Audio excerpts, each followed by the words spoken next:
Hello and welcome back to Foreign Correspondents. I'm Somi Sorang, and joining me here in the studio is our panel of foreign journalists. Welcome to the program. Nice to be back. Thanks. Thank you for being here.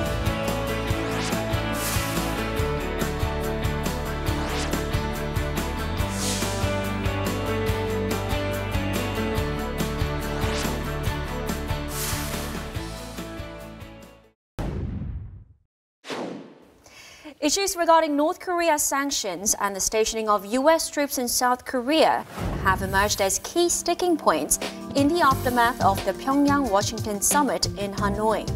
These issues have been raised time and again in previous attempts at negotiations with North Korea.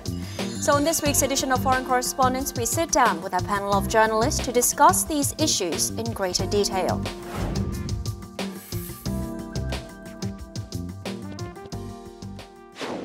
Following the breakdown in talks at the Hanoi summit, President Trump said a deal could not be reached because North Korea had asked for the complete removal of all economic sanctions on the regime.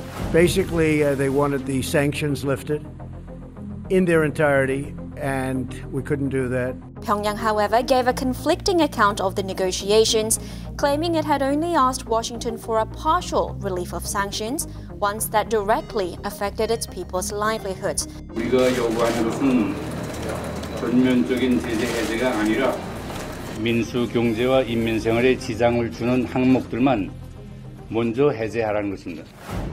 Fabian, what are your thoughts on the fact that we have these two conflicting accounts of what went down? Well, I would give the North Korean side actually more credit. That sounds more plausible, and Trump is very sloppy when it comes to the truth. I wouldn't say actually he's lying, because actually what he meant is not so far from the truth, because those sanctions that the North Koreans wanted to get lifted are the main sanctions. So it would be basically a sanction removal. But yeah, I think the Americans actually wanted their maximum demand. They wanted everything to denuclearize the whole nuclear program. And of course, North Koreans didn't agree to it because they had some symbolic concessions before the summit, and they saw that the US would have to take the next step, corresponding measures. And as we know now, corresponding measures means sanctions lifting. It's not about the peace deal or liaison office. It's mostly about lifting the sanctions. Don? Well, actually, the deal broke down because the American side, Trump, and presumably advised by John Bolton and others, wanted North Korea to give up its highly enriched uranium sites. It wasn't just the Yongbyon Central Nuclear Complex, but the Americans insisted on more than that. They knew that North Korea have the capacity to make them with highly enriched uranium at sites elsewhere in the country.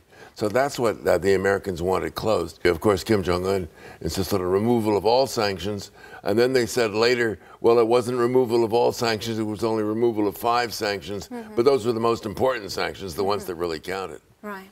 Do you agree with these two assessments? Well, I have a little bit different take. I think that what North Korea had given up prior to the summit is actually more than symbolism, that is really genuinely verifiable and quite serious step toward denuclearization, and that's the giving up of nuclear weapons testing and the giving up of long-range missile launches. Those are easily verifiable, they're transparent, and they are a step toward giving up a nuclear deterrent. I think the U.S. came in with a really hard line, intransigent position that they could have anticipated would be refused. And they didn't negotiate from that position whatsoever, even giving this extraordinary offer from North Korea. I believe the breakdown of the summit was anticipated, if not even planned, by U.S. officials, and its outcome planned. We need to also look at the Cohen investigation as motivation for this.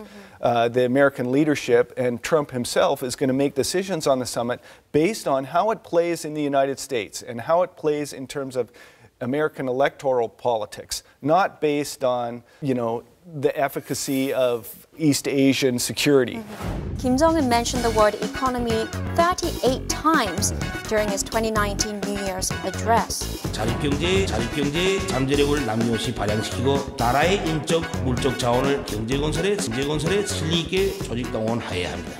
Statistics also back up the speculation that the North Korean economy may be in deep trouble, with the country's total trade volume plummeting by a whopping 51% on year in 2018. Do you agree with the assessment that North Korea's economy has significantly taken the blow from sanctions placed in 2016 and 2017? I think that's not easy to answer because on the one hand you have little amount of official statistics that North Korea publish themselves, and also they're not really reliable. The Central Bank of South Korea estimated that in 2017 the economy of North Korea decreased by 3.5%, I think, but that's also not really, I don't like the methodology, it's not really transparent how they came to the conclusion of that number. If you look at some other indicators like the fuel prices, which are relatively stable, or the dollar-won exchange rate on the black market, that's also relatively stable. We know that up until today there's a construction boom in Pyongyang. All indicators that rather give a different view.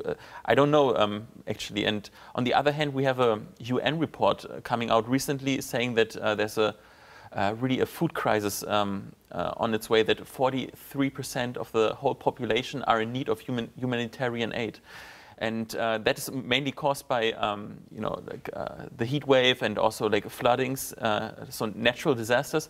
But who knows, probably sanctions could also affect that, because if you cannot import oil, for example, then the people on the farms cannot use fuel for their tractors, for example. But I don't think it's the main factor, actually. Okay. It's interesting you say fuel for the tractors. There's not that many tractors in North Korea. Good point, yeah. I've been in North Korea a few times. There's an awful lot of oxen pulling those plows. But nonetheless, the food crisis is really critical there.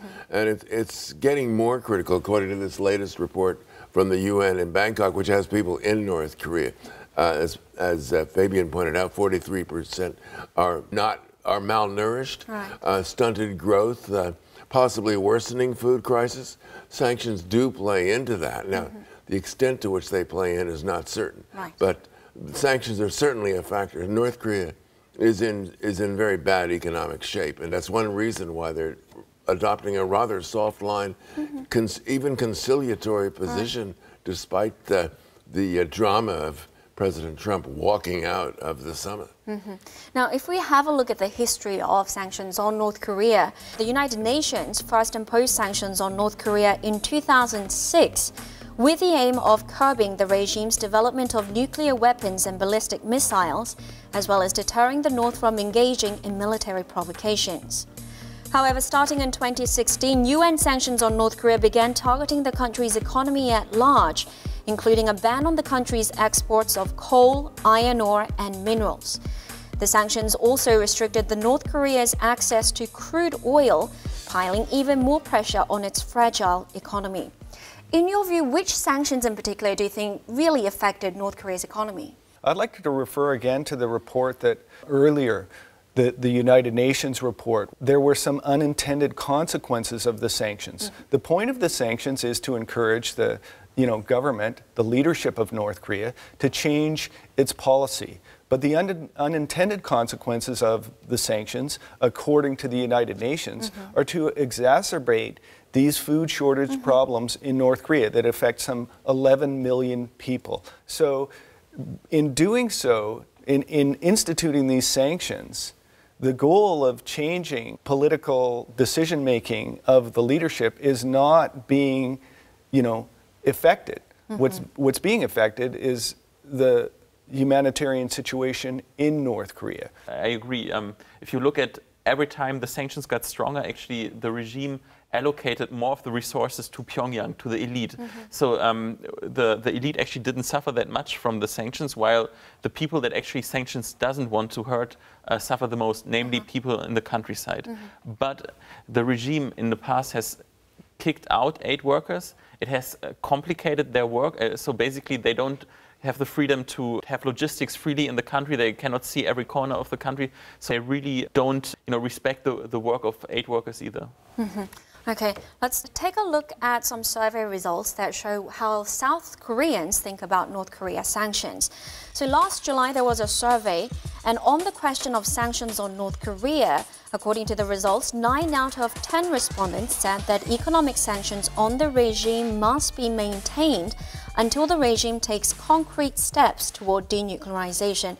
Do you think maintaining strong sanctions on North Korea is crucial to keeping them on the track to denuclearization? To a certain degree, yes. I think that's the only card that we have to pressure North Korea right now. We shouldn't give it away easily. On the other hand, there's only like a threshold of how long you can keep that card, because Kim Jong-un in his New Year's speech already said that don't test my patience, I could also go another way.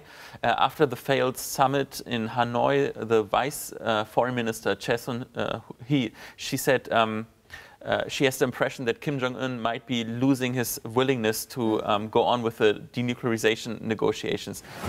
우리 국무위원장께서 앞으로 이런 점이 고려에 대해서 좀 의욕을 잃지 않으시지 않았는가 그런 느낌을 제가 받았습니다. 미국식 배산법에 대해서 좀 이해하기 힘들어 하시지 않는가.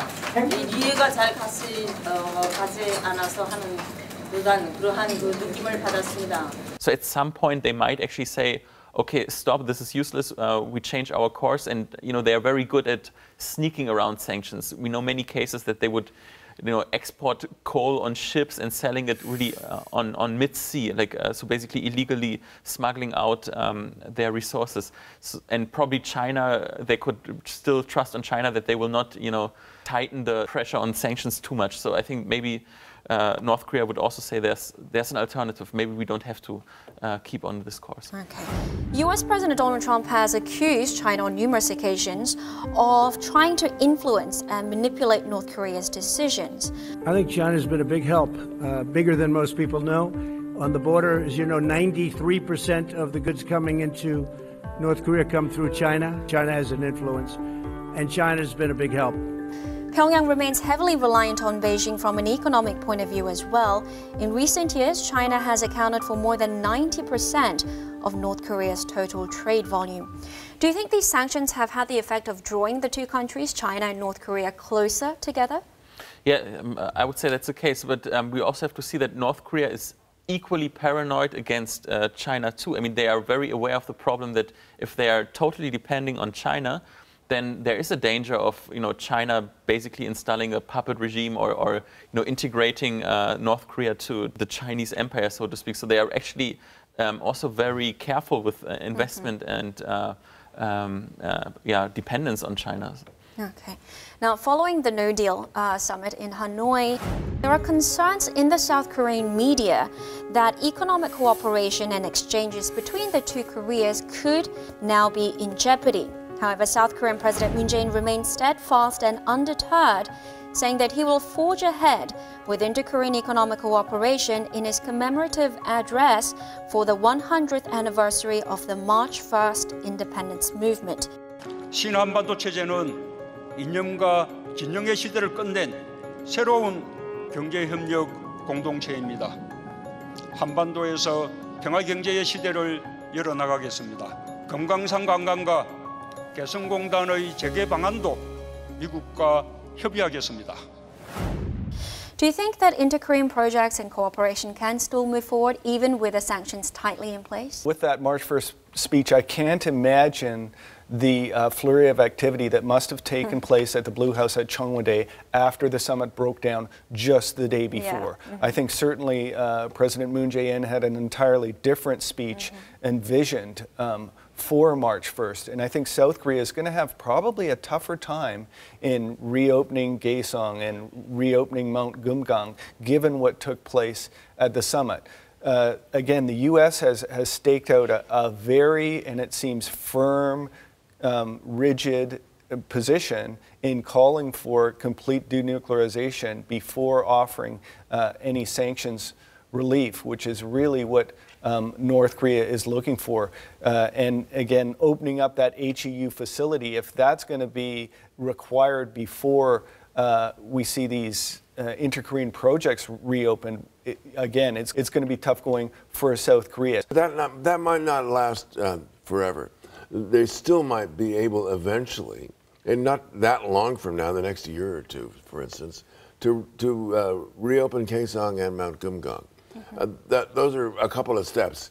One other step, a more distant step, is aiding the North Korean infrastructure, the railroads and roads and so forth, which President Moon is very interested in. I think that's going to be tougher. We're talking $40 billion to rebuild their railroads. So I think that's longer range. But Kaesong and Kumgang, sanctions could conceivably be eased up on reopening those, although the U.S. has said, well, we want to keep sanctions on those as well. Although the issue wasn't directly discussed or overtly, as far as we know, in the Hanoi summit, the U.S. military presence in South Korea has long been a thorn on North Korea's side and a key point of contention in negotiations.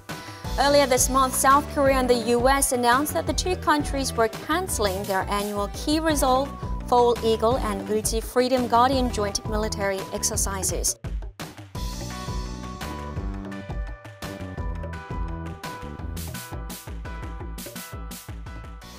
What are your thoughts on this decision to scale down on the joint military exercises following the summit?